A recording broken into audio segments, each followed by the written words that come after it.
Hello, everybody.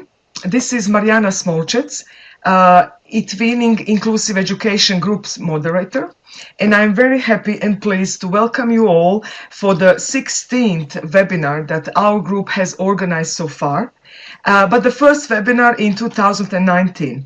My guest again is Joe Schick, and when I say Joe Schick and my guest again, I'm very happy to say that Joe was one of our guest speakers in the beginning of the eTwinning Inclusive Education Group, and he had the 6th webinar, also talking and sharing about the TIME project. This time it's 16th webinar, so maybe in 10 webinars you will join us again, or maybe in just 1 or 2, I don't know. And the TIME project and my guest will be something of very dear to me. Why am I saying this? So this year we have an eTwinning year, annual reel of democratic participation. And what Joe is going to talk about is how to share some kind of activities, events about inclusion, democracy, tolerance, and so on through various of activities. This TIME project is very old, I would say. It's the 24th edition this year, and I'm happy to say that my school and my students will be participating. I think that will be like fourth time. I'm just going to say a few words about Joe, even though he can present himself. He is the principal of the River Heights Public School, and a great teacher with, I would say, more than 30 years of experience now, Joe. And he has worked at the university, high school, junior high school, elementary school. He was also a consultant for curriculums at the professor at the Teachers College, where he taught students before their employment as a teacher. He has been involved in many activities, numerous committees, including the Committee of the New Administration and the Committee of Social Justice through the school boards, and also has been included in TIME project, let's say, 24 years now. I'm very happy to give Joe the mic, because after he says many of the interesting things, I will share my experience. And you will definitely see how interesting this project is, because it only lasts for 24 hours, but it's fun for all of that time. And we will give you Q&A if you wish later as well. So now, thank you everybody for joining us. Thank you, Joe, for coming again, even though we know it was very hard for you to come. I will just mute myself now and follow carefully in the background. Okay, so Joe, the mic is yours. Well, thank you, my friend, and thank you to everyone for attending today. I know that after a full day of work, your time is precious, and I really do appreciate you spending it here with us today. There we go. I'm going to attempt now our videos. And share that with you, and go here. Ja, ik was Nederlands. Ja, ik spreek Nederlands. Ah, cool. Hoe is het weer in Nederland?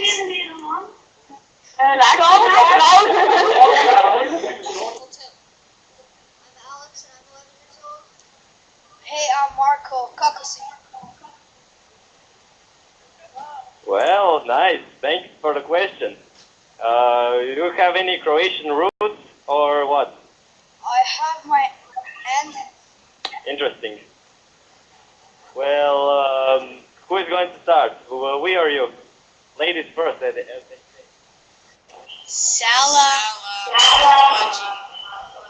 Salam Babaji. Good morning. We mean good morning. And that's what I believe too, is whenever we can start with a hello in any language, that's the best way to go. And when you look at those children and you look at their effect. Now, how do I get back to the slideshow, my friend? I know you're there in the background. I will do. Okay, so Joe, the mic is yours. And that's what I believe too, is whenever we can start with a hello in any language, that's the best way to go. And when you look at those children and you look at their effect. Now, how do I get back to the slideshow, my friend? I know you're there in the background. I can't see that screen here. There we go. Okay, so hopefully folks, you're able to see the video.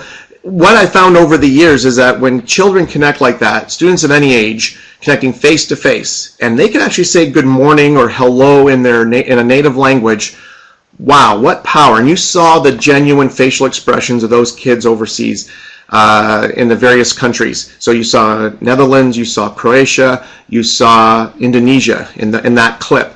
And the face was the same. The connection instantly, the smiles, and that's just where you begin. Now imagine inclusive education where you're talking about a topic that really strikes home to your children. You start with that kind of hello, and those face-to-face connections are intensely powerful. And that's what we're going to talk about today. In this session, I'm hoping that you're going to be convinced about the role of technology within your inclusive class and how that is to work. I'm hoping that you're going to, after today, choose to explicitly teach technology. That'll lead to student choice and voice and use. I don't know if we use enough technology in our regular classrooms.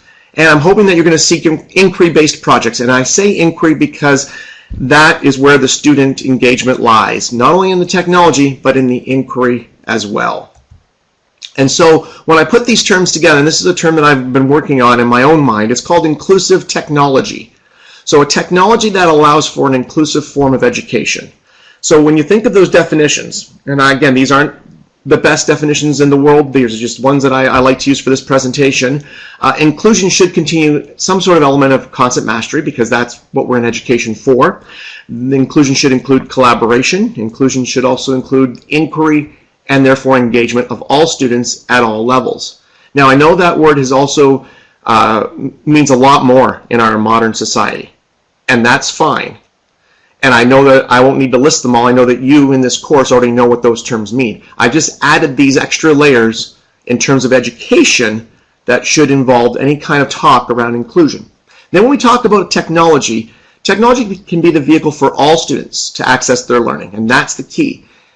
If you allow technology into your room at all points, at all levels, then any student has the ability to access the curriculum you're trying to impart at their level, at their rate of comprehension.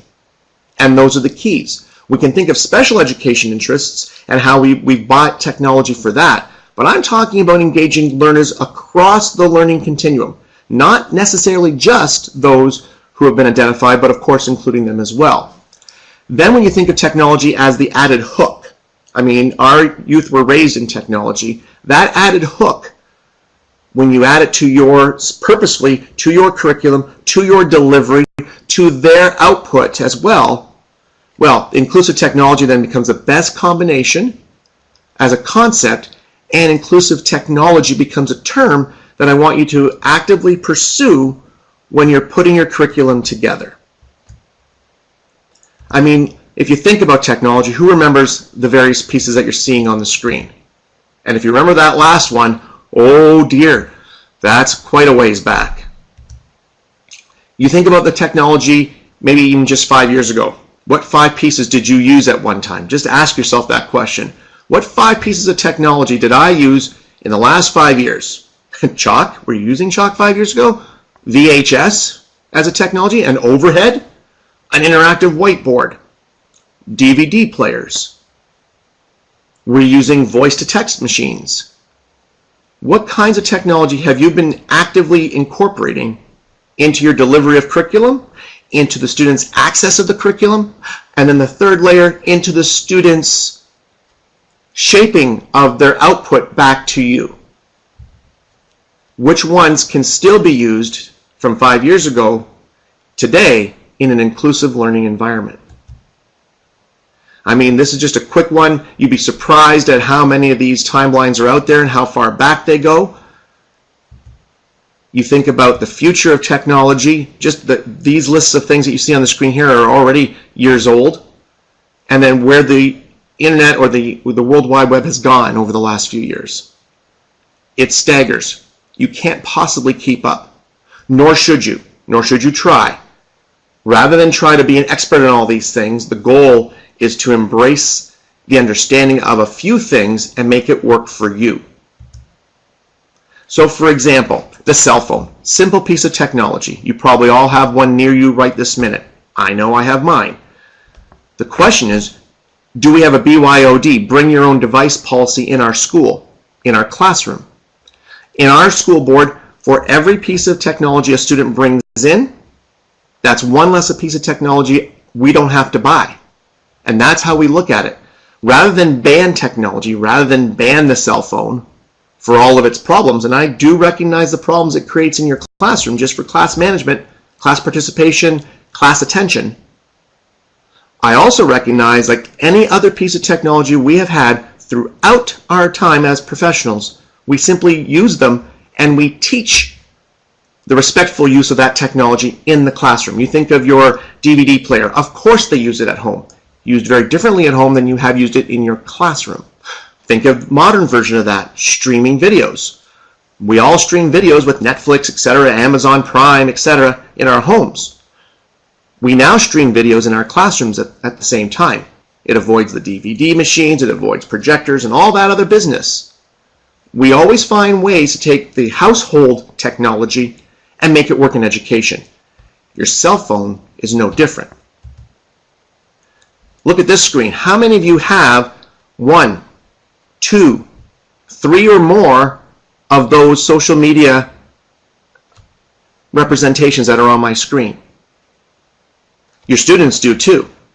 Now, think of lesson plans where those are the outputs of the learning. Those are the demonstrations of the knowledge and the competence and the understanding, the skill requirements. It's not that large a leap, but it has to be a cognitive one. It has to be a deliberate one that you've chosen to do. If you don't, this is how your students will feel in our classroom.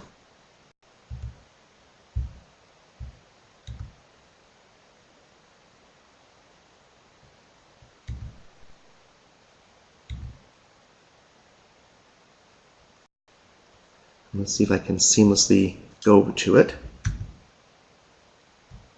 All right. Hi. Hello. Hey, how you doing? Good, how are you? Go ahead and have a seat. Thanks for coming today. Thanks for having us. We are marketing research. Was the video streaming is the question. Can someone help me with that? Were you seeing the video? No, we can hear it. I think you were? I think you might went back to the slides, but it's okay. We can please. All right, let me try. Oh, I've got it. I've got it right here. And then. Okay, good.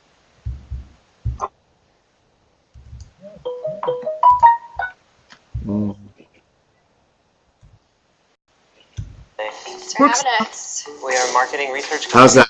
Okay, now Phones, working. Take pictures, can Instagram, tweet about things. Go ahead and put your safety goggles on at this time.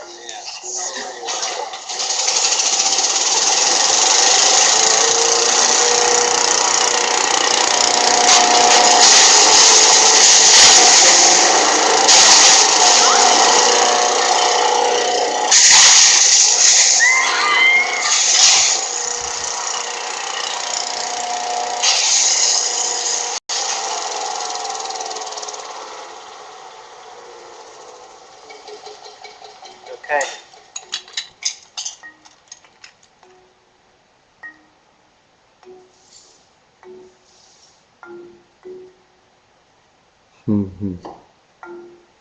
This is my phone. Yeah. What was your reaction when I threw your phone in the wood chipper? A little bit lost. It's scary. It's kind of terrifying how many things are connected to my phone. And I want to punch you in the face. How does it feel to not be connected? My chest hurts. Broke. I feel like I'm in a Pioneer Days or something. Why do you think that is? Because you're so connected with it. Like, I have to have it on me at all times. Well,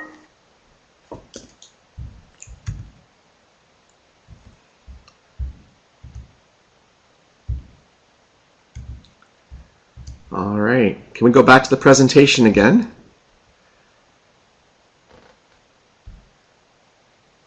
Fantastic. So look at what your students said. Without their phones, without some kind of connectivity, they felt lost, they were scared, They felt like they were in pioneer times. Do your students feel like that every day in your class? Just sitting there, listening to what you might be presenting that day. That's a challenging concept if you think about it. They're so connected with their phones. Their chest hurt. They wanted to punch us in the face because their phone wasn't available. If you ban this, you are promoting all those feelings without realizing it. Now, I'm not advocating let kids go wild on Twitter and on Facebook while you're trying to deliver a math lesson or a literature lesson. That's not what I'm suggesting. What I am suggesting is that you create a classroom, an inclusive technology environment in your room where technology is welcomed and is at the heart of how you present material, how students access material, how students shape and reflect back to you with the material. And as long as they know that, and they're taught respectful use of this phone and all it represents, plus the other technologies in your room, I think you'll have a better classroom environment. Now the question becomes, how do we take that modern classroom into this easily? Joe, I can't possibly go back to that timeline and learn all those things. You're right. Joe, I can't possibly look at all those social medias and find ways to incorporate all of them. You're right again. The solution here is the projects. Out there in the World Wide Web, out there amongst even the eTwinning groups that you have access to right now, there are projects that do all this for you. What I am suggesting is that you actively look for projects that will connect to your curriculum, engage your students in new ways, and use the technology in an inclusive way. Time Project, the group I represent, is but one of those ways. I'm advocating not just for my own project, but for you to cognitively think about, actively pursue this concept across your curriculum, because I'll promise you, whether it be science, literature, mathematics, social justice, human rights topics, social studies topics, you will find a project to meet your needs. That much I can practically guarantee. One such project, my eTwinning friends, is This Is Our Time, the Time Project. Now, Time Project began and was spearheaded by UNESCO. That's right, the education arm of the United Nations, and is currently partnered with Taking It Global for Educators and world-class schools. Our project is creative, it's collaborative, and it's inquiry-based. You can address both elementary and secondary curriculum with it. The most important thing is that it has students and the teachers involved think deeply about key sustainable development topics, character education topics, peace and human rights topics. And each year the topics vary. Each year the topics are different so that we can continue to engage you, the learners, and you, the teachers that are out there. It's inquiry-based in that we challenge you to ask questions about what it is these topics are about, probe deeply into what each one is about, and students finding their own passions and their own voices as they dig deeply into them. The topics are broad enough to allow for a wide representation of views and to allow students to come to the topic through their own lens. So that means this topic will engage students at their cognitive level, at their ability level, and will challenge them to express that again, at their level, all through the technology.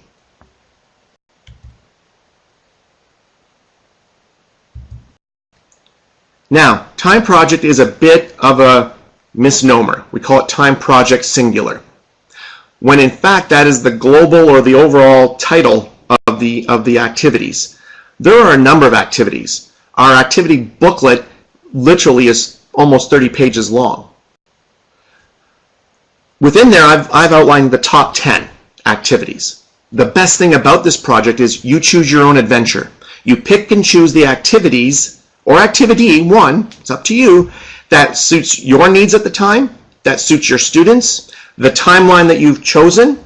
So if you have time for digging deeply into one topic with one output method, so be it. If you have a wider berth of time to explore, then you pick a number of topics.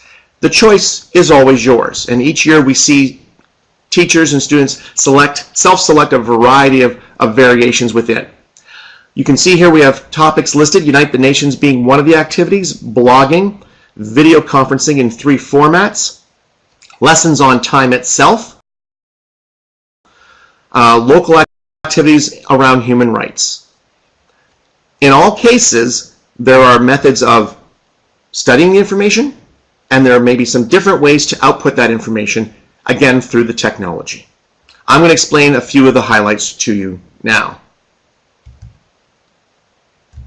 Unite the Nations is one of the most popular events. It is actually a research event. Students create questions about their own country. And the idea is that it's a test by students for students. They challenge kids around the world to look at the cultures around the world more deeply. It's aimed to raise awareness about diverse cultures and to create an intercultural debate and exchange. So to enter, you first have to contribute. Students must create multiple choice questions on geography, history, social issues, arts and sports, politics, and leisure in their own country. And they come up with 5 questions multiplied by the 5 topic areas. So that's 25 questions they must submit. That is their ticket in. Once they have their questions submitted, then on time day, which this year is April the 12th, 2019, the questions are released to all the Unite the Nations participants. Some years we have 250 questions to answer. Some years we have over 300. Depends on the number of countries that submit questions each year. You now have 24 hours to answer all the questions but those from your country. Those are the only ones you don't have to research. So 25 questions are removed. You research and answer the remainders. They are multiple choice. The answers are found on an English language website, and the inquiry becomes quite the challenge for students. So this is an exciting event. They know they're racing against the clock. They know they're racing against colleagues around the world. They know that other students have said to them, we'd like you to learn about our most famous sports hero. We'd like you to learn about the most dynamic invention that came from our country worldwide. And these are the kinds of questions that students share about themselves and their own country. That's what's exciting. It's not a test made by teachers. It is not a test created as a standard governmental examination. It's a youth challenge by students for students. Here's a short video on students. You can see the activity at the time, and you can hear from the students directly.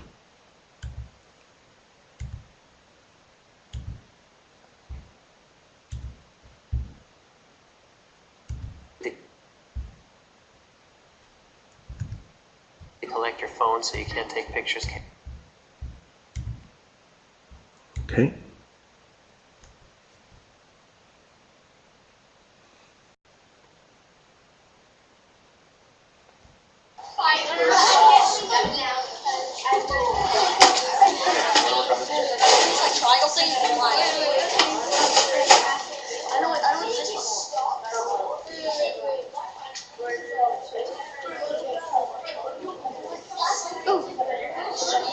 Nope. Videos. You still need questions? Oh, I thought you were asking about a Oh, you said Colombia. Club. Look at his mouth.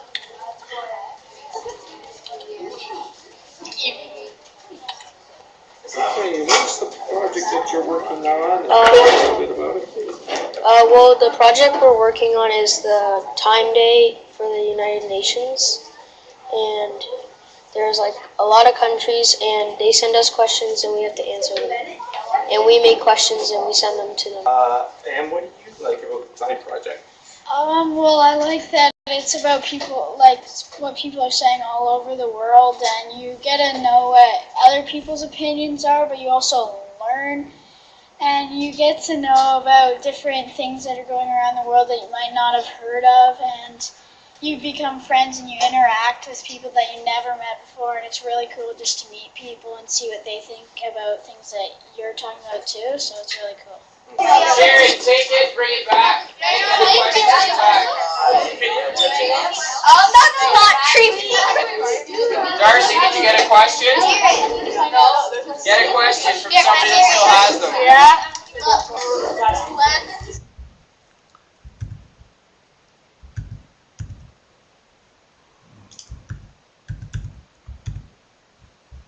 Okay. So you can see in that video the excitement in the air. Kids are, do you have a question? I have a question. Who's researching the question? The questions are rolled out, and you have multiple ways to research them yourself. You can pair kids up. You can work in small groups. However you want to do that. Mariana, if you can bring us back to the slides. And the excitement in the air, because everyone knows that they're students at this exact moment in time as you are researching worldwide. And you only have the 24 hours to submit your responses. This is, like I said, one of the more popular ones. I'd like you to ask yourself, how would you prepare your students for this kind of activity? If you took this on, what resources would you need to be successful? You saw the computer resources that were in that room. What else could you do to help prepare yourself, and what would you need to do to get ready? So, for example, Mariana will speak to how her students have taken on this project in the past as well. Notice that we have you can see on the screen there, our e-learning site. When you subscribe to Time and you become a member, we give you access to our e-learning site at Taking It Global for Educators. In that learning environment, we have all of our resources there. So we have samples of how you could organize your classroom. We have rubrics and other assessment tools that you can use to help mark what you see in front of you. We have guidelines as well that are there, and sample videos, so that you're never on your own. And as well, you also get access to myself and other key ambassadors for Time, experienced teachers who've done this for many years, who will answer your questions as you go. So this is one activity as we go.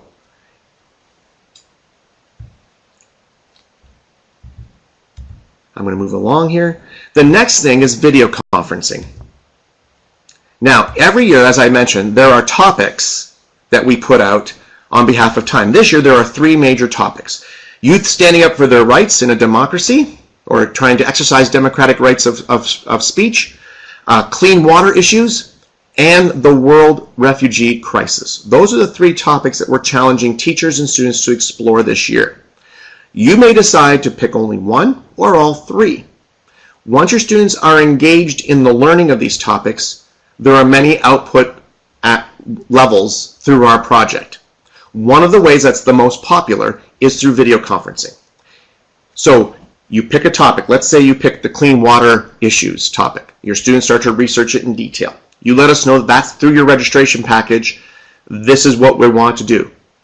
We then say, fine, you're going to video conference about clean water, and we hook you up with all the other schools that are exploring that same topic and have chosen video conferencing as their output. This way you have a ready-made list of partners to access. You can email them then directly, set up mutual times to test equipment, set up mutual platforms at which you'll have your discussion, and then you have one of 3 time project methods of sharing your video conference. There's a straightforward show and share, so like we're doing today, slideshows, perhaps people using talking points and sharing information back and forth. There's a House of Commons debate, which is another video conference method of exploring this topic. And there's the Model United Nations, which is a 3rd video conferencing format that we use. This is what a classic video conferencing room looks like, though it'll be different in your space, however you wish to set it up. Usually a table with a microphone aimed with a webcam, some kind of decorations. In this case, you can see we've gone with our typical Canadian flair. We have the City of London, where we're from, in the background as the flag, the Canadian flag as well. But the idea is that we get 4 or 5 students around a table, framed nicely by a video camera, and they're ready to go. Here's some student reflections and some video examples of a video conference. And I'm going to stop sharing here. And again, anyone let me know through audio if you do not see the video once I'm going here. Here we go. And here's the next video.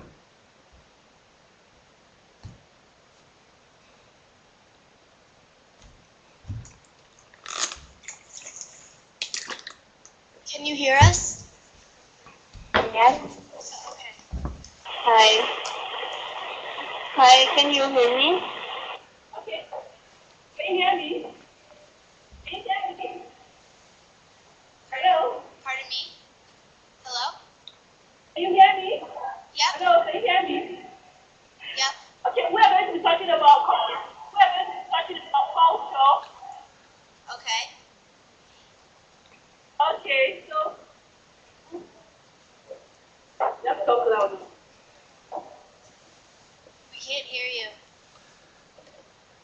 And sometimes a piece of paper is a new and powerful piece of technology when the fanciest technology fails. Here we go, face-to-face or show and share video conferencing. Hello? My name is Sean. This is Mackenzie. This is Matt. And David. We go to a school called Prince Andrew. It is located just north of London, Ontario, Canada. We are all 13 years of age, and we are in grade 8.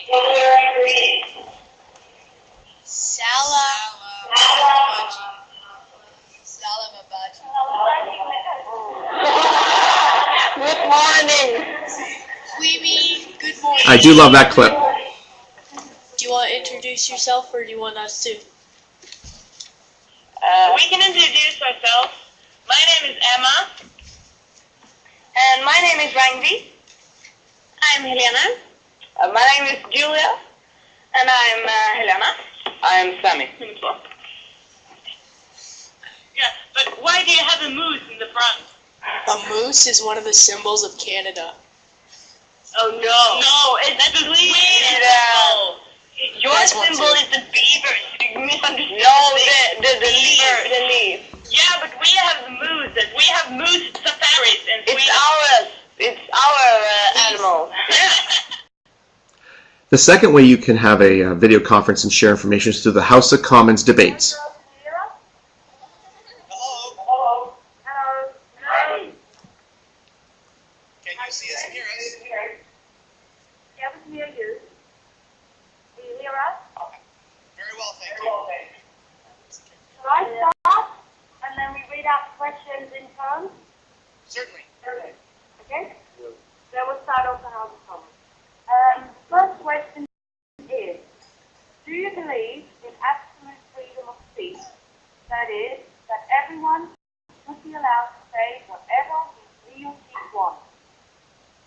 Red means no, and green means yes. Is that correct? That's correct.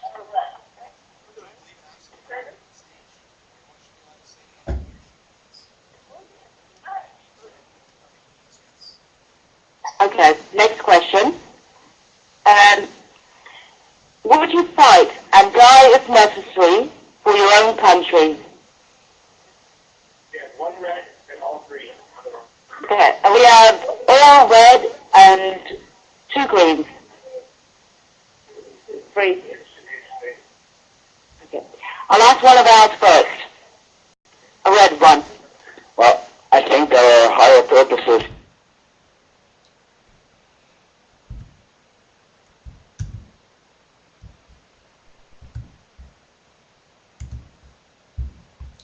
So you could see in those video slides 2 things happening. In the face-to-face video conference, the students would begin with a standard formalized introduction. And then once they're introduced on one side, the other side introduces as well. They ask who would like to go first, and then one of the 2 sides begins to initiate their presentation, whether that be a slideshow like you're seeing here with me today, or whether it be simply talking points and maybe a drama presentation in front of the camera. It's entirely up to the students. So the excitement is that the students have engaged in the topic, whether that be youth exercising their rights of speech and standing up for their rights, whether it be clean water issues and all the levels there, or the world refugee crisis and exploring that from either a local perspective or a global one. And once the students have dug into the topic, then those 3 or 4 or 5 kids have come up with, here's how we're going to present it to someone else, a partner who's also looking at the same topic, and then they show and share. In the House of Commons debate, that second format that you saw, there are 10 questions that are outlined, and each question gets deeper and deeper into the topic. The questions are answered by yes or no. Students are given the questions in advance. They research their perspective on that topic. On the day, when the moderators, the teachers at the videos, they read the questions out. Students flash a red card if they disagree with the statement, a green card if they agree. Visually on the video conference, it becomes apparent right away who supports the topic, who's against that question.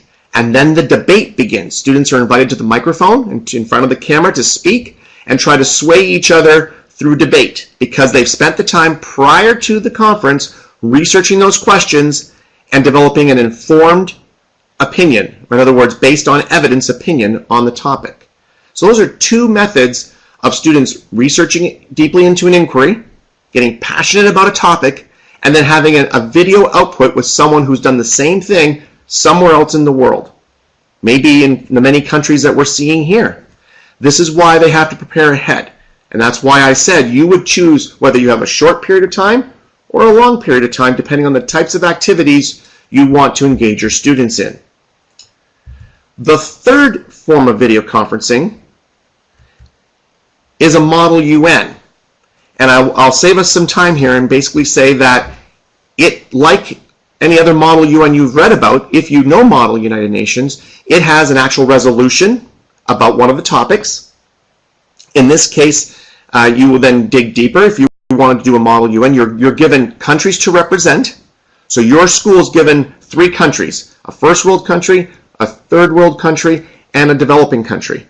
And all 3 countries have an angle or an opinion on the topic, the resolution at hand. When you meet with other schools who have chosen this activity, and you meet in a video conference, instantly there are 6 countries being represented in the Model UN. Each school that's participating also provides a chairperson who will moderate the conversation just like a Model UN. Now, if you're saying, wow, that's a lot, you're right. But again, a little time to prepare in advance of the April 12th or a longer piece of time. It's up to you. We have all the supports. We have videos, we have support documents, we even have step-by-step. If I want to say this, what do I do in a Model UN? Literally step by step. It's all contained in our e-learning environment. Whenever you register, you're then given access to all of our resources that we've been developing for 24 years to support teachers and students, including, again, rubrics, holistic scoring scales, other methods of assessment that you can use, all pre-packaged, ready to go. That's the video conferencing side of things. So if you have to ask yourself, what do I have to do to be ready for this kind of thing? It can be as straightforward as an Adobe Connect room just like this. And if you do not have access to one, Time Project can find you one. We'll actually get you access to an Adobe Connect room. If you want to do a Google Hangout, that's fine. You pick the platform because you're in direct contact with your partner. What you know about your partners are that they're doing the same topics as you and they're doing the same output as you. They're all doing show and share, or they're all doing House of Commons, or they're all doing Model UN. We've partnered you up once we got your registration. You then email these people and say, what time on the 12th will we connect? Recognizing the difference in time zones. What platform do you have access to? Here's what we have. What do you have? Many people use Skype. It's whatever access you have available. And all that is there. It takes one computer. I see someone saying we barely have computers. It takes one computer. And in some countries, you have an IT department or you have a Ministry of Education that can assist you with that if you connect with them. Behind the video conferencing, looking at the pedagogical design, we're always telling students, speak slowly, do not use local slang, one at a time, Be aware of echoes depending on the technology. Always use your best company manners. The idea of the video conferencing format allows for a lot of entry points, again, for inclusive education. It's one topic in a group discussion. So you're there, but you're there with 3 or 4 other partners with you to support you. You're not alone. House of Commons debate, you can have a large group. You can have your individual conversation as well. And it's a multiple level topic debate. In the Model UN, you're not debating from your group's point of view. You're not debating from your point of view, but in the Model UN, you're debating from that country that you've been assigned, that point of view.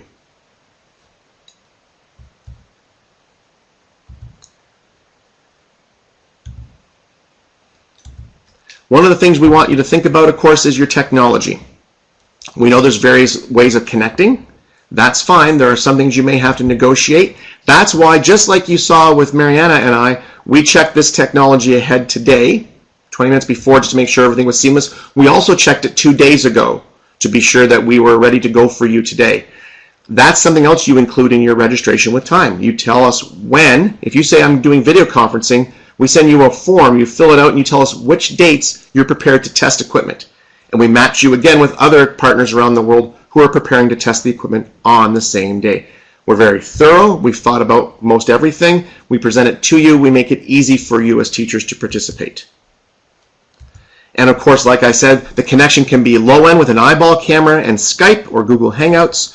It can be higher end if you have a Polycom or Tandberg system or a direct IP or a bridge. If you have these things, by all means, use them. But testing is always done prior, just to be sure. Now, if you're thinking that the video conferencing might be too much, but you still want to use inclusive technology as your thought, there's also blogging. That's right, the same 3 topics that we have that you're exploring for video conferencing, you can also explore for blogging. So students then can do a lot of writing. You can learn first what a blog is, how to create blogs, and then you're saying, but Joe, it's the internet. This is not a safe environment. Once you register, that same e-learning environment where all of our resources are, they also contain our blog sites. They are password protected. You're granted access to them. You then log your students into each of the sites that they're blogging for, and now they're blogging in a safe environment where only students who have been given access by their teachers will be. And again, there's a blogging room strictly for the youth standing up for their rights. There's a separate room strictly for clean water, and there's a third blogging space strictly for the world refugee crisis. You pick the topic, you get the blog space, it's specific to that topic. Other kids around the world are blogging about that topic in that location in a secure site. If you do this, of course, again, videos, lesson plans, rubrics and resources for you that we will hand to you to use. It's a great entry point if you're starting to learn how to do this. Do you hear me? It's okay. We still have Mariana, how are we on our 15 time? Even more minutes. It doesn't matter. For the overall I presentation. have scheduled it for 60 minutes. I always forget that we have a lot of Q&As and so. But please do say something about blogging. Okay.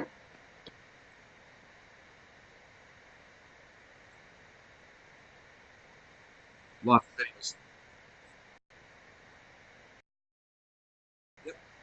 I have been talking about blogging. I think I'll skip the video just because we've been talking about blogging. The students, you'll see the students blogging away, teachers working with students, and they're constructing a classic blog site. But again, to do that, the students have had to research the topic ahead based on the lesson plans that we provide you. They've done their research and homework. They have formed their opinions. They have their data, their evidence to support their opinions. Now they're typing and writing. This is no different than if you just assigned them a writing assignment in class. The difference is, of course, they're writing in English because it is the communication language of the project. So that's one layer. And they're doing it online for everyone to see. On time day, we ask them then to now read other sites and respond. Respond to other people. That way the conversation gets going. I see your blog, I read it, I post a detailed response to you. Hopefully you do the same for me. And as we do that throughout the time day for 24 hours, we're exchanging our ideas back and forth in delayed time on these blog sites. And again, everything that we do in time has a step-by-step procedure that we give to you so you can follow it. and then you can choose to modify it for your own needs. But blogging, like video conferencing, is another technology-based output that allows your students access, that engages them where they're at, and provides them an output method in an engaging manner.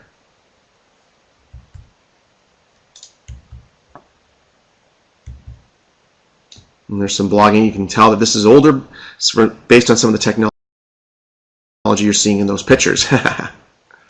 So now you ask yourself, if I want to do blogging, what kinds of things would I want to do to be prepared? What resources would I have to have?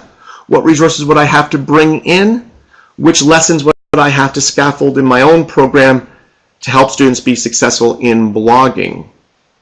And then I can then pick and choose how many topics, maybe only the one, and that we go deep with as a group, or I can present all three and let the students engage as a project-based learning initiative. That's up to you. You think of the challenges, and as you come up with these challenges, we hope that we'll take those and field those as questions in the presentation that's to follow. If you think about time project in terms of pedagogical design, you have the oral communication if you're video conferencing, the written communication if you're typing. There's geography and history. There's also the ISTE's NET standards that are being met as well, plus your local curriculum that's being met. This project is an excellent opportunity for you to engage in inclusive technology, for you to engage in inquiry-based learning, and for your students to become excited. And I say no matter how many years I've done this, this is the 24th year of doing time project, and I've done it in multiple schools with multiple age groups. It never ceases to amaze me how fresh it is and how excited the students are to be involved. Students also get that raised awareness in different areas, and I'm sure in your country as well, different regions in the country, the students may have a very insular or smaller or focused lifestyle. This raises their awareness beyond their country, beyond their town, into a global perspective, that these issues involve students of their own age in multiple countries around the world. There's some definite e-learning that's going on. The classroom integrity is always maintained here.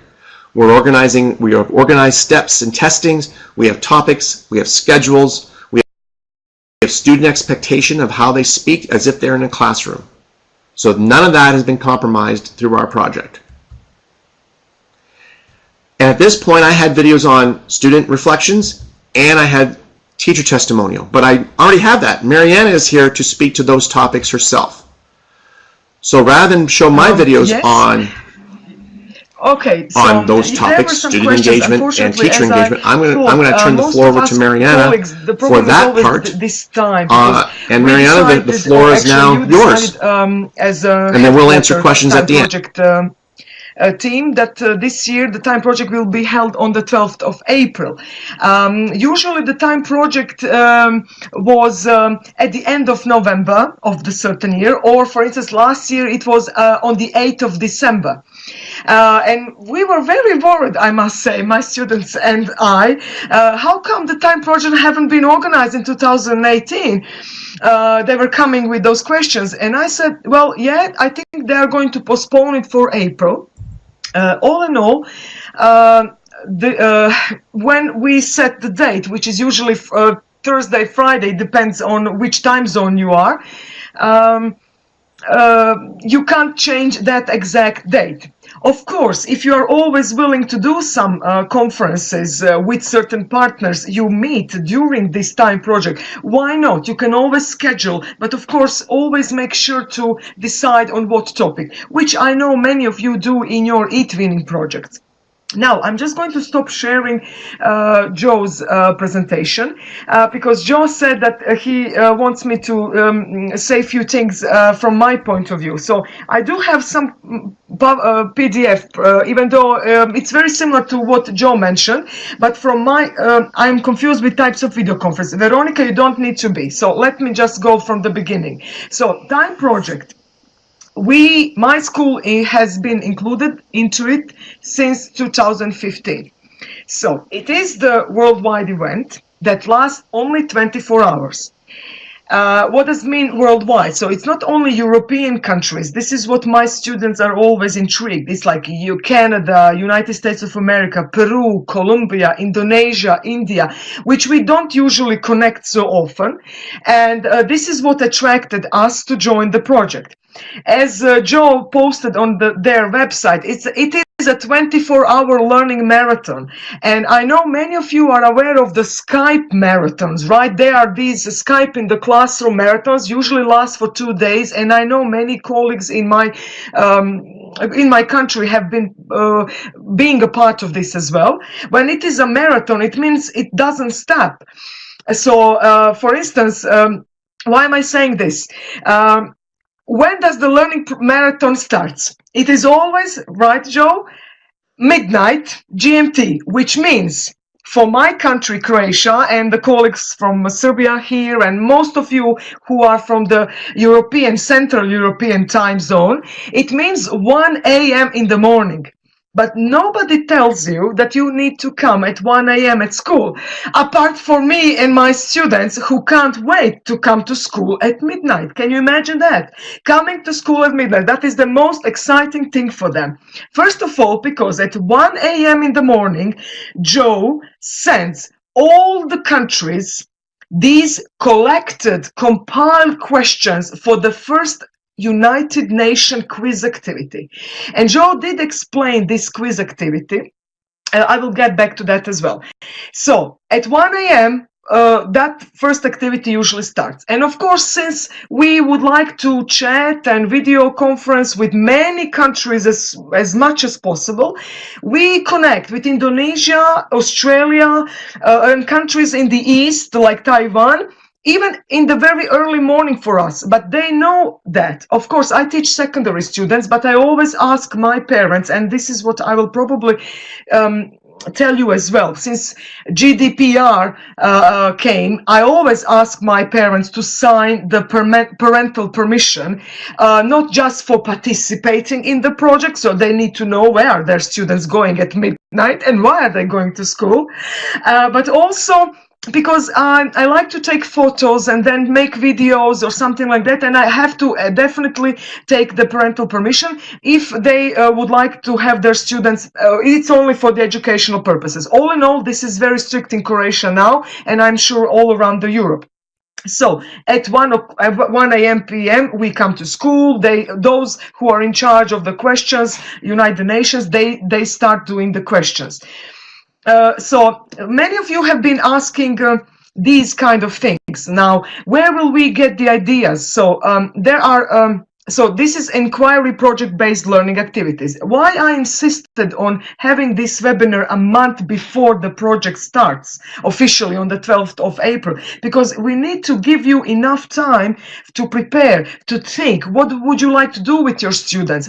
Is it only one activity? Because there are many of the activities in the time project booklet, or you're going to do 3 or 4. First time being a member of participating, sorry, I hope I'm being clear. I speak very fast, so do stop me if you don't understand anything. So, which means this. Okay, so we had a pre-selfie activity for the 20th anniversary. We are still doing it this year, and by this this weekend, I'm going to get ready with the parental permissions. Everybody who wants to participate, and believe me, there are many of them, I have to say, no, you can't. Only few of you can participate.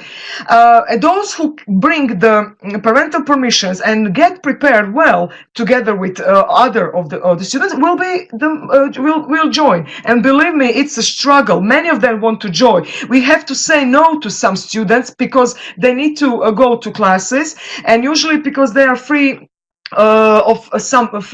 from some lessons, especially when they come to school at around midnight on 1 a.m. You can't have them go to the classes as well because they are tired. But the point is, when they come to school at midnight, they bring backpacks, sleeping bags, snacks, juice, coffee, everything is allowed. We even bring, they are lying on the floor, exploring, reflecting, writing blogs. So we do usually that in one big classroom where we have the video conference materials and tools.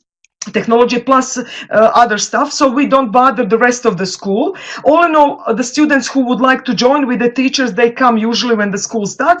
It's something that we are willing to like improvise at the moment. So let me just go back a little bit. So you get your activity booklet. You choose what do you want to do with your students. Is it only a United Nations quiz? Okay, if it is that, you prepare your questions with your student, 25 for your country, according to the topics Joe mentioned, sports, social life, politics, and so on, history. You send them to Joe by certain deadline. It will be probably 1st of April this year, because he needs to collect everything. For instance, Croatia has a lot of schools participating, and each school sends questions about Croatia, but Joe only selects a few, and my students get mad. Oh no, our best questions are not in the quiz, but we have Taiwan who has the difficult questions, most difficult questions. And believe me, it's very difficult to explore about Taiwan. They have been making these multiple questions very interesting, but it's something that motivates them to find out more about this country. After you decide which activity, in this case I mentioned United Nations quiz, I'm just going to skip this. You can do also video conferences. Now, the video conferences are 3 types, which Joe already mentioned. My students usually do the show and share, which is, okay, we have 3 topics. I will tell you which 3 topics are this year. And they prepare the presentations. One group of students prepare one presentation. And then they decide, okay, are we going to present it in 10 minutes all together? Are only 2 of you present now, and the 2 of you are going to present with another country? So every half an hour, if they want, I arrange the video conferences. Once we had about 13 video conferences between 1 a.m. in the morning and 12 p.m. In the afternoon, so 11 p.m. And in one time slot, my students couldn't even move from the computer, because everybody who wanted to chat with them was about the clean water issue, and she was having a blanket with another colleague, talking about this, sharing, discussing, and so on. And it doesn't matter whether you are connecting with the students who are 12 or 13 years of age, or those who are maybe 19 or 20, because each of them have something interesting to say, or at least they to connect after they finish their presentations with show and share few slides. They start chatting about common things. What do you say this in Croatian? What about other things? Have you heard about Modric, who is famous football player? And so on. It doesn't matter, as long as they speak and talk about something of their interest. Also, we like to do House of Common, those voting green and red cards, because it's very interesting. I will show you later what questions are for this year. We also did the blogging activities, but my students who used to write, they have now left the school, so I'm not going to do it this year. And I'm skipping now to this year's topics for blogging and for video conferences, right, Joe? So you have youth exercising their rights, clean water issues, and the global refugee crisis. Now, all of 3 are available for show and share, and you have the lesson plans ready, prepared through the activity booklet with certain questions, just to help the students where should they look up for the certain things, because if they are talking about global refugee crisis, they can talk about general worldwide, but also how this affects their country, or is it actually affecting their country, and they can share a little glimpse from their point of view. Clean water issue, the same thing. One year we also have very similar. Students talked about Croatia, how we have a lot of water, beautiful national parks, but also what are the problems in the world, and so on. So those are the topics. Of course, for instance, global refugee crisis is also created as a House of Common topic, which means that students, and I will show this just a moment. I'm just stopping. I will share my screen now. The students have these questions. For instance, look, this is how the lesson plan. Do you see? So this is how the lesson plan for the House of Common looks like for the topic of global refugee crisis. So students get these kind of materials. Actually, the teacher gets it, and together with the teacher, they go through these 10 questions. And then they decide whether they're going to say, I agree with this statement or I disagree. But all in all, I have a colleague who loves this topic and she helps me. It's not only me who is doing this time project. It will be time consuming for only one person, but I'm the coordinator for my school.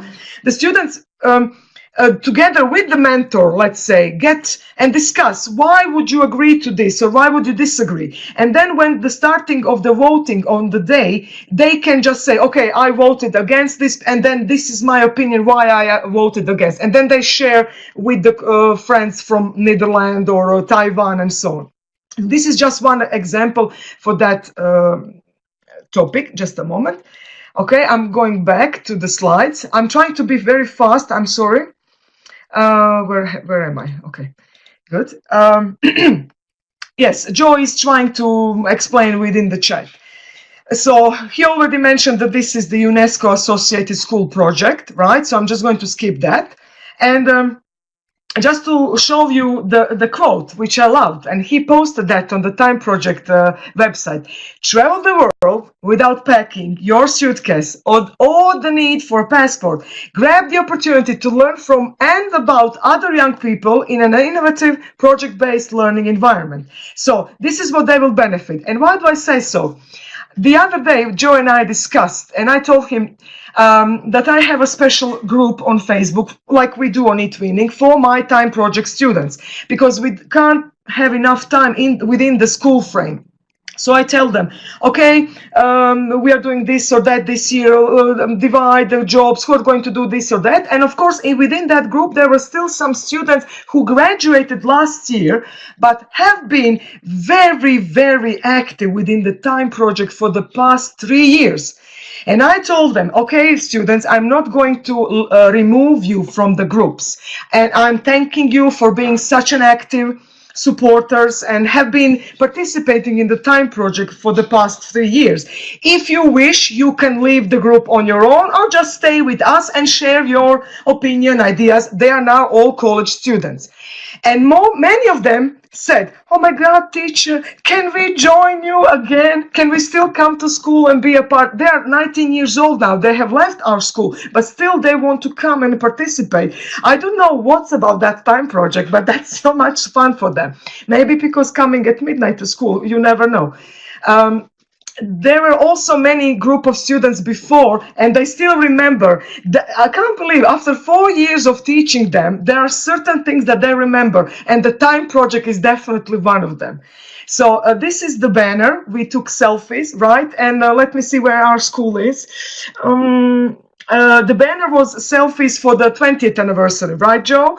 And if you will notice here, the link of English Learning Mariana's blog. If you click on it, I will share this PDF in our group. You will see the whole, let's say, an article my student wrote together with me about our first participation in the time project. We are on the left. The picture on the left, my school, the first group that participated.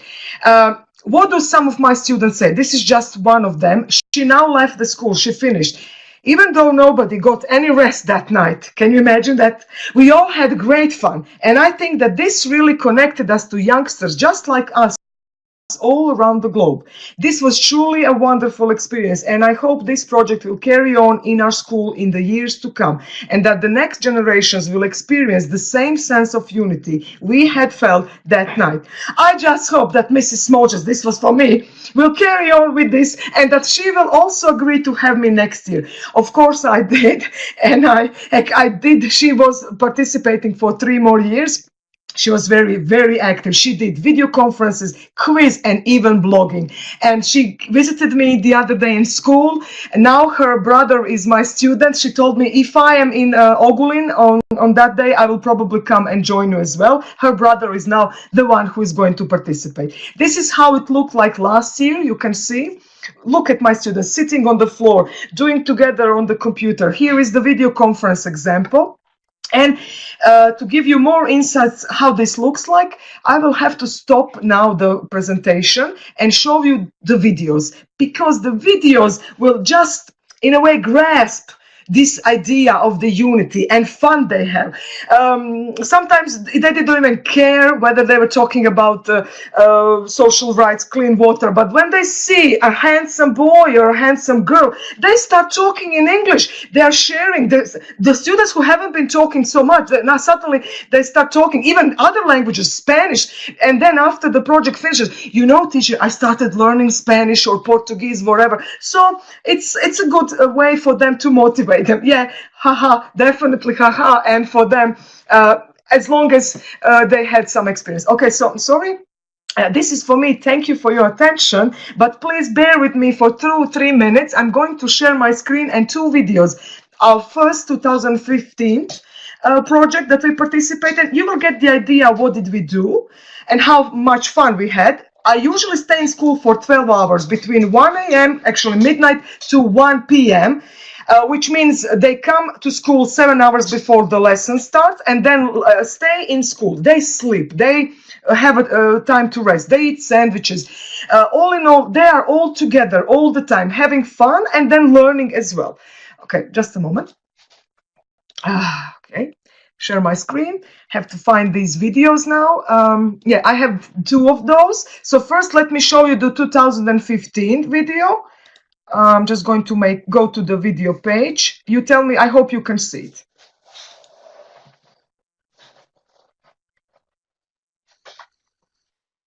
Just a moment. It's still open. I will share the link with you as well, but I wanted for you to be recorded into the presentation. That's why I'm sharing it. Can you hear?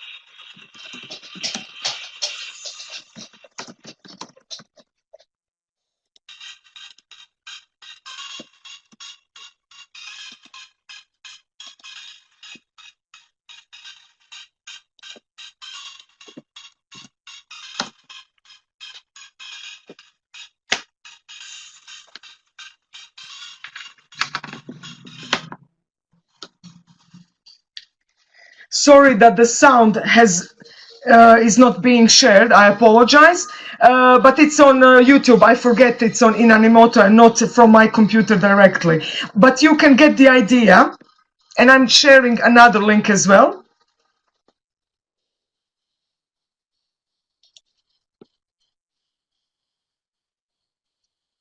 So I'm just going to stop here. Yes, please, Joe. Please.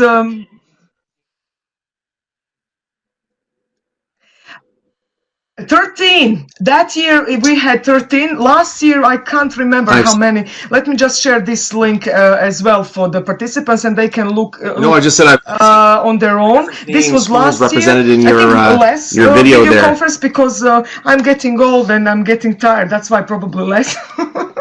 All in all, it depends how well the students. Let's say prepare at 1 a.m. for Croatia. Of course, as Joe mentioned, I'm just going to get back and I share you the videos. I'm going to back to the screen and to the presentation. I want to say that if you have schools in the afternoon, for instance, in Croatia, some colleagues of mine have school in the afternoon, and then they have different time and different countries they get they meet, right? What I want to say, somebody in the chat asked a lot of questions. It's not necessary, right? Veronica, you don't need to. Yes, we want to come at 1 a.m. because my students want to start answering the questions as soon as possible and not wait until 8 a.m. in the morning. Of course, I can also have my students divided groups. Like, for instance, one group can come at 1 a.m., the other can come at 7 a.m. in the morning, the other group can come at 4 p.m. in the afternoon, if I have some video conferences at that time.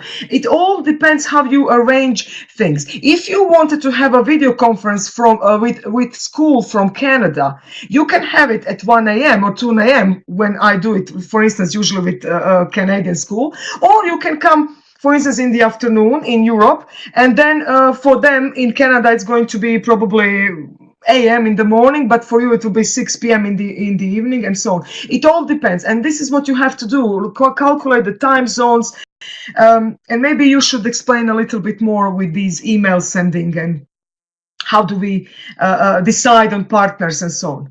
Oh, I hope.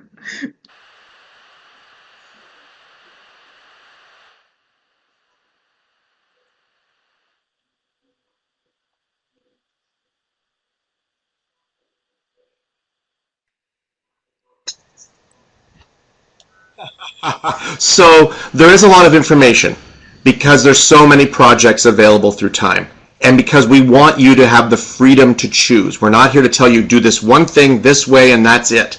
There's lots of variety for you. So to start it all off, all you do is email myself or the Time Project headquarters, and I've posted those again, and we'll continue to post those emails. And then once you email us, everything starts from there. We'll send you the activity booklet that you can read through the PDF and make some choices. We'll send you the registration form that you can then fill out and send back. Once you've declared what you're interested in, then we send you resources and lesson plans accordingly. And that's the beginning. If you choose, say, the video conferencing, for example, we will then partner you up through email exchanges with all the other countries that are involved in video conferencing. That will limit from all the people who are involved down to those few who are doing just video conferencing. And that way you're working with and discussing with a select group. If you decide to do Unite the Nations, the research competition, that is a competition. There is a winner, and there are people who get ranked, and they are on the Time Project website for a year. They also get a certificate that says they came first, second, third, fourth, fifth. If you are a participant, you still get sent a certificate that says your school participated in Time Project, and you get blank certificates that you can fill out to give to your individual students for their participation. So there's a lot of follow-up that happens with Time Project as well. Now this year we started to do spring. I know the question of when we did things came up. We normally do it in the fall. We were unable to do it this year in the fall, so we're trying a spring version. Spring version doesn't have as many participants, though we're hopeful this year. We will still see us again in November. So you'll see the call out again in August and September, asking for people to register. There'll be new booklets, new topics, new everything, and then we'll gather again in November. Right now we're looking at April the 12th. We have 3 topics on the board. We have questions that are available. Are there questions that we can answer at this time? As I go through my last slides, the idea is when the camera's on or the camera's off, the idea is to make connections. So some people, is that the only day we can connect? No. We have partners now worldwide that will be available to you for any topic you decide. So you might start meeting somebody through Time Project. I met Mariana through Time Project. My school and her school could connect on any topic we wish.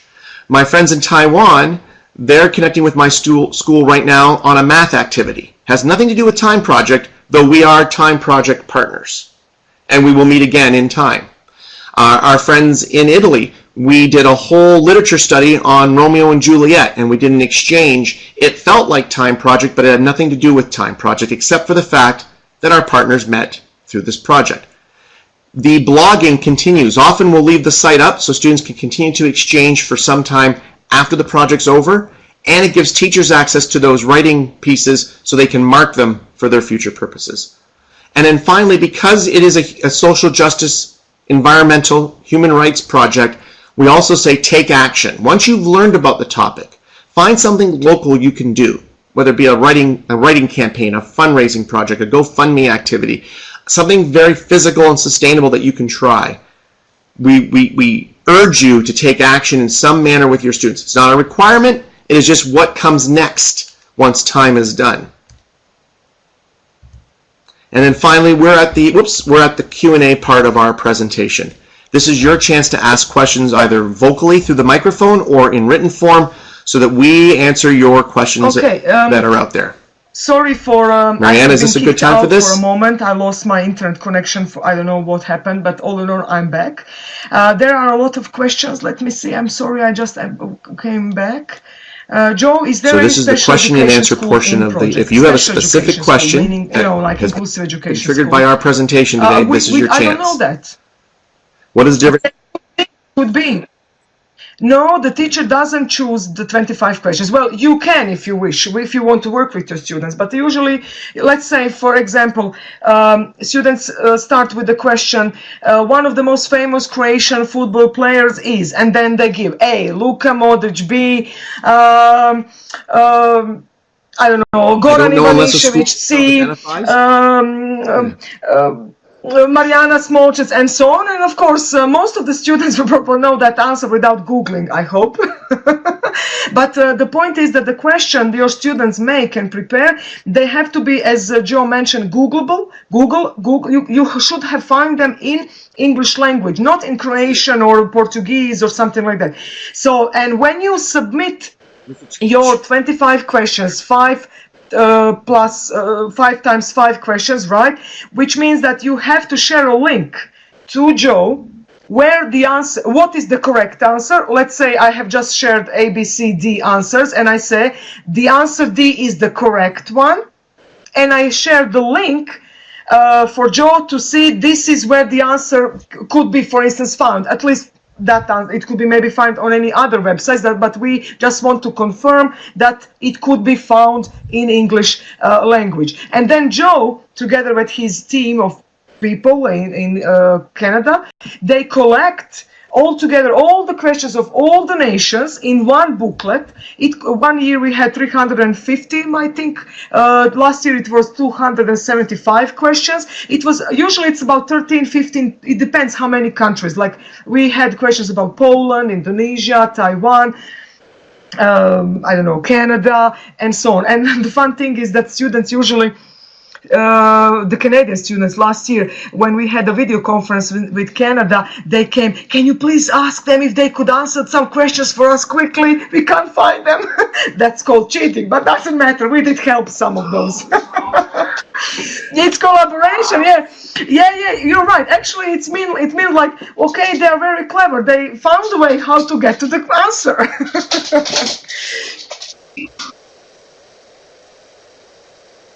Yeah. It doesn't have to be, and my students even they couldn't find the answer for some of the Taiwanese questions. Those are very difficult. So they had to use math. Can you believe that? She had to calculate something to find the answer because they couldn't find in English. I said, teacher, I even used the Google Maps and all kinds of things. You read the step rules. We encourage you to find other ways to get the answer. From the west side, from the east side. It was so fun, and they always tell me we find so many interesting stuff on these websites. And some even start to learn other languages, as I mentioned. Okay, so I.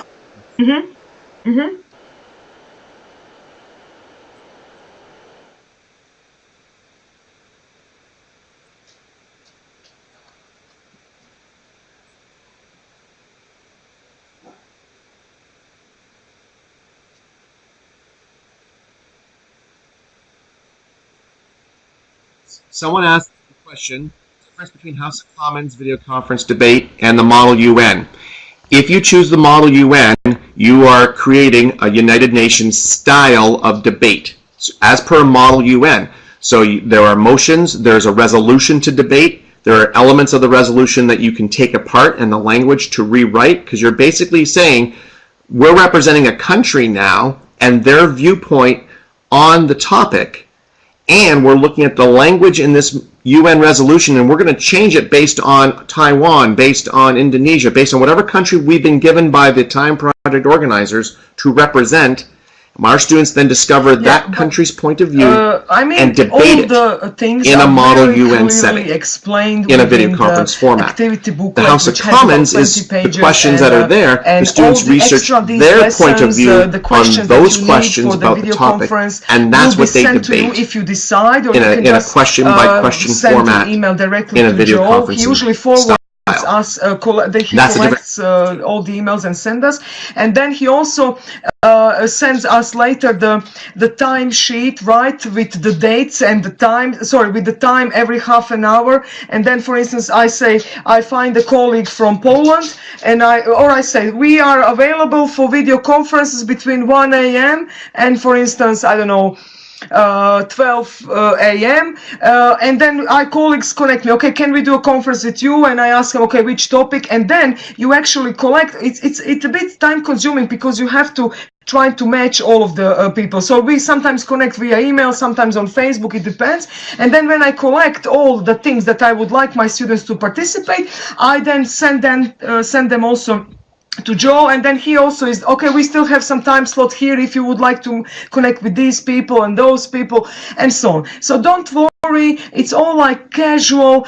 Whatever your students prepare, nobody is going to tell them, okay, you didn't do well or whatever. The point is that they try to connect and match and listen to other students speaking English language, which is also very important because you will notice difference in yes, accents, and for instance, and also I remember one conference, maybe if you have watched Animoto, my students were talking 2 years ago with students from India and Indonesia about the women rights and gender issues and so on, and they couldn't believe, because in Croatia women have all the rights, let's say, but they couldn't believe what happens to the women in if they decide not to marry somebody or something, even though so they were a bit appalled and amazed with such things still, because we don't hear much about India here. We do maybe watch news, but there are students that don't watch as much as we do, and so on and so on. So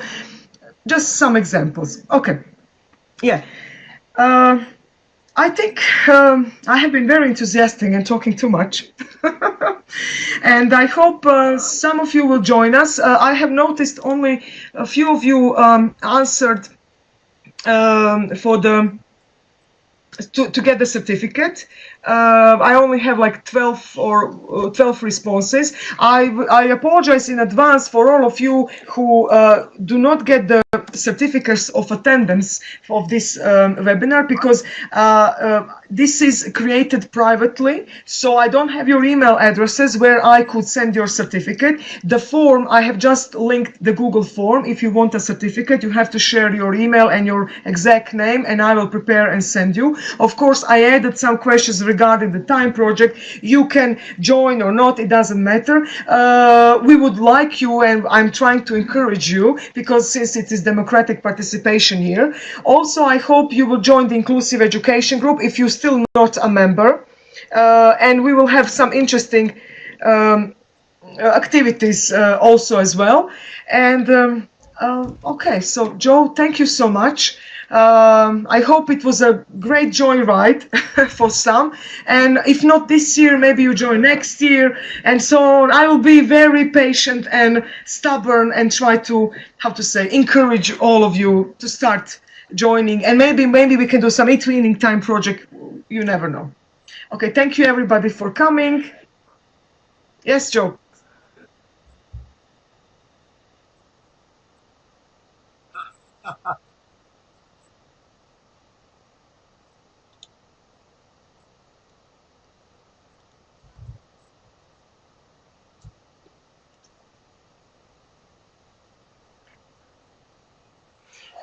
Yeah, but Veronica What I is find here, fascinating and is that Annabella over the years, was here. there are still some countries in the European Union that have never, ever joined time, I don't know, or, Veronica, like our friends in Italy, yes, they've joined, and then when a teacher retires, yes, we haven't had a school in Italy for a long time, and then suddenly maybe one person might join. We've had no one from Spain, for example, or Portugal for all the years of time.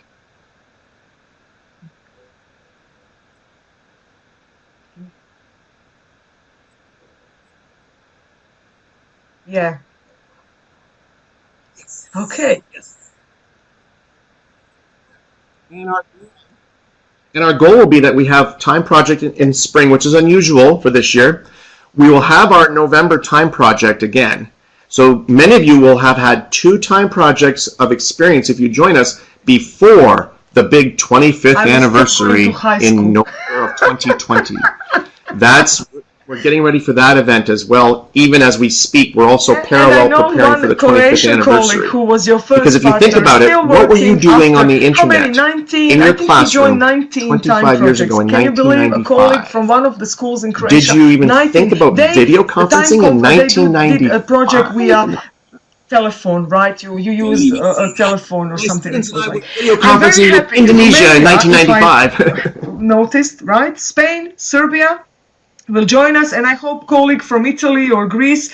All in all, I will share all of the ideas will be in the Inclusive Education group, the recording, the page, the activity booklets, my PDF slides, Joe's presentation, and thank you everybody for coming, and I hope we gave you some idea and you will be willing to participate.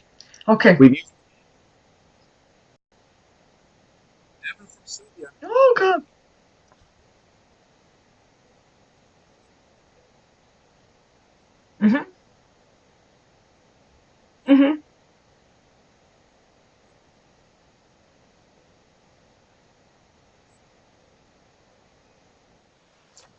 We even have teachers today who were students once upon a time.